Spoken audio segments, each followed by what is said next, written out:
ડાંગના રાજા કોણ? બે જંગલ મંડળીઓએ રાજા હોવાનો કર્યો દાવો. 5 રાજા છે હાલ ડાંગમાં.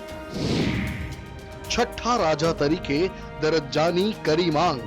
ડાંગ તેની આદિવાસી સંસ્કૃતિ અને વિવિધ તહેવારો માટે વખણાય છે. જો કે આજકાલ ડાંગમાં એક મુદ્દો ચર્ચાના ચગડોળે ચડ્યો છે કે ડાંગના રાજા કોણ? જી હા, હાલ ડાંગમાં 5 રાજા છે અને અન્ય 2 જંગલ મંડળીઓએ પોતે પણ રાજા હોવાનો દાવો રજૂ કર્યો છે.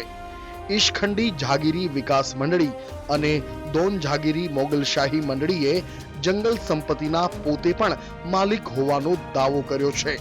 ડાંગના 5 રાજાઓ ઉપરાંત છઠ્ઠા રાજા તરીકે જંગલ મંડળી ચલાવતા હોવાનો લોકોએ દાવો કર્યો છે.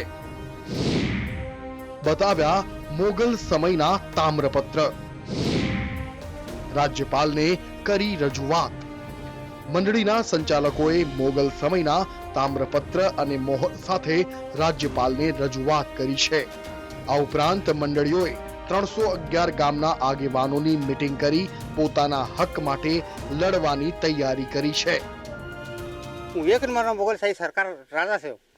હા, એ કઈ આટે ડાંગ પૂરતીની વાત નહીં સાહેબ, બહુ મોટી વાત છે. આ બધું ગેરેજ નીકળે તો આ ઇન્ડિયા પણ આવે છે. એમાં આવું છે. આ તમારી પાસે પુરાવા છે? હા, પુરાવા છે. સવાલ જ બની. એના સર્કલ છે. એક નાસિક છે, એક સુરત, પછી સોનગઢ, તલોદા, ધુલિયા, જોડી, ચંદનપુર આવું છે સાહેબ.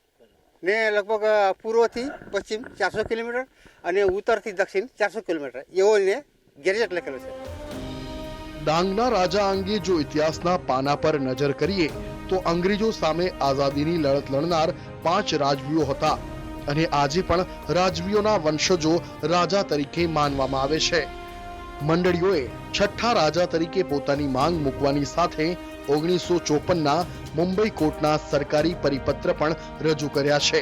જે પરિપત્રમાં 1842-43માં ખાનદેશના કલેક્ટરે ડાંગના રાજાઓ પાસેથી જંગલ ભાડે લીધું હતું અને તેના પર ખરી માલિકી મંડળીઓની હોવાનો પણ દાવો કર્યો છે. પ્રથમ ઈશખંડી જાગીરદાર જે સમદ્રાવ ધેડુ પવાર એમણે છે તો અમારી ભોળી ભાળી પ્રજા પાસે 800થી 1000થી 1500 રૂપિયાની ઉઘરાણી કરી દાન પેટે. તો એ લોકોએ આપ્યા અને એ છે તો સભાસદ બન્યા છે.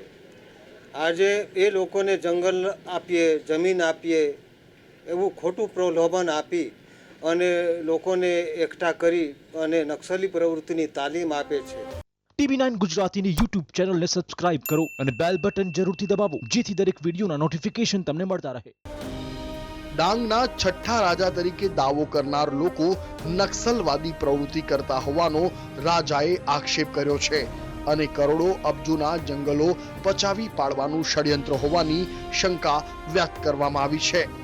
ત્યારે રાજાના હોદ્દા માટે શરૂ થયેલી આ જંગ કોર્ટ સુધી પહોંચે તેવી પણ શક્યતા વ્યક્ત કરવામાં આવી રહી છે.